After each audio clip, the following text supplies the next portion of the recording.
Hey everyone, it's Patrick Garrity, security researcher here at VulnCheck.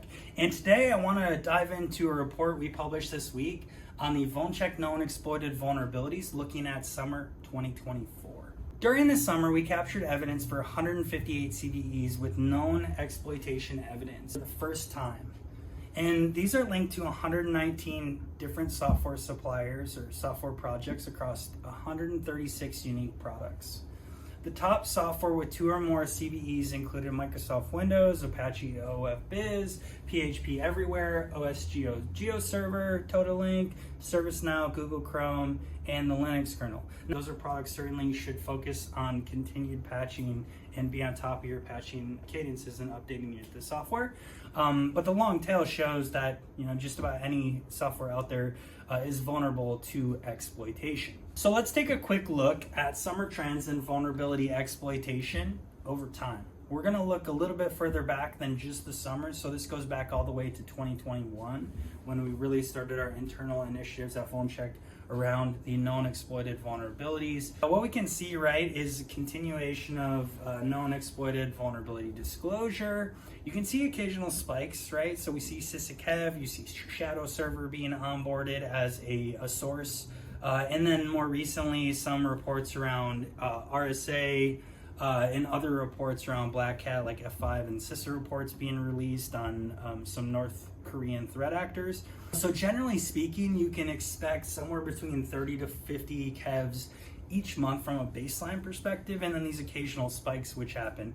There'll probably be some more as we get into October and quarterly reports coming out as far as new known exploited vulnerability disclosure spike-wise. We'll see though. I also like to highlight that we have added, in addition to new known evidence for CVEs, we added a lot of historical evidence since we launched the CAB back in February to the community. And so there's certainly larger numbers you're seeing on a monthly basis that we're adding as far as KEVs. But we have a date added field for a reason, which is the date the publication published their research on known exploitation. So that correlates with that. So a lot of older evidence is going to have much older dates as it relates to VulnCheck KEV. And that allows you to really understand when vulnerability exploitation was first seen, which is great. From a source perspective, I talked a little bit about it, but we did break down by sources. Over these 3 months, there's about 35 different sources where we saw known exploitation being disclosed from. We're looking at and monitoring 400, 500 plus sources for vulnerabilities and exploitation evidence. As we do that for our customers. And so, you can see here notably some of the different places disclosing known exploited vulnerabilities, and certainly often around reports. We see spikes and then consistently see Shadow Server bringing up new honeypots that are detecting known exploitation evidence, which is great.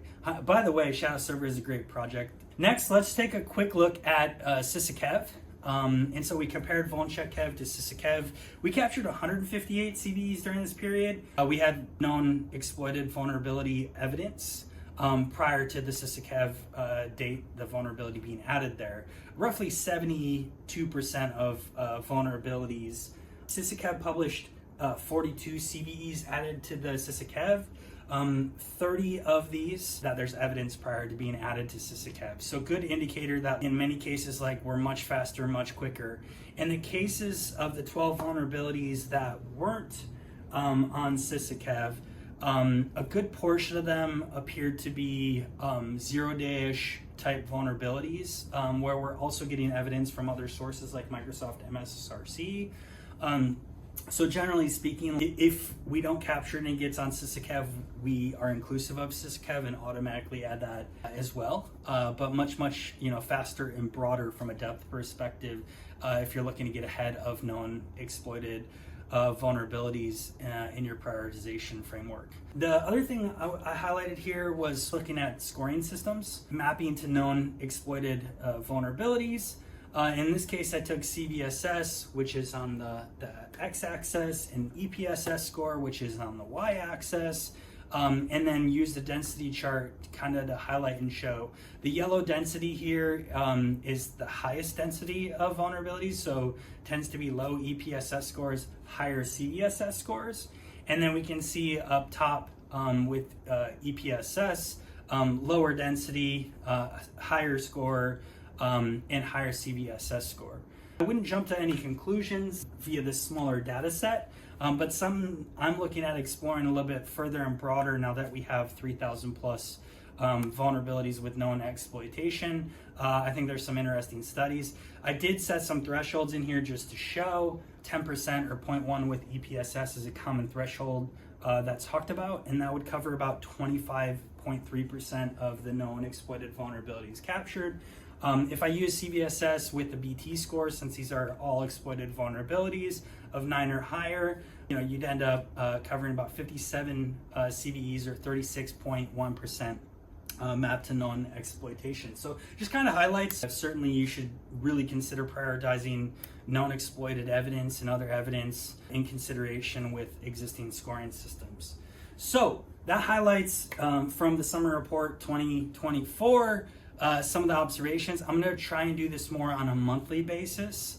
And I will hop into some other topics like historical evidence soon, which I'm looking forward to publishing on, my DIRTAC framework, and some other research projects I have coming up. Thank you so much for your time. Don't hesitate to message me if you have any questions about the work we're doing about VulnCheck Kev. You can go to vulncheck.com/Kev, sign up for the free community edition, and get access to all the data with VulnCheck Kev and our known exploited vulnerabilities catalog. Thanks, and have a great day.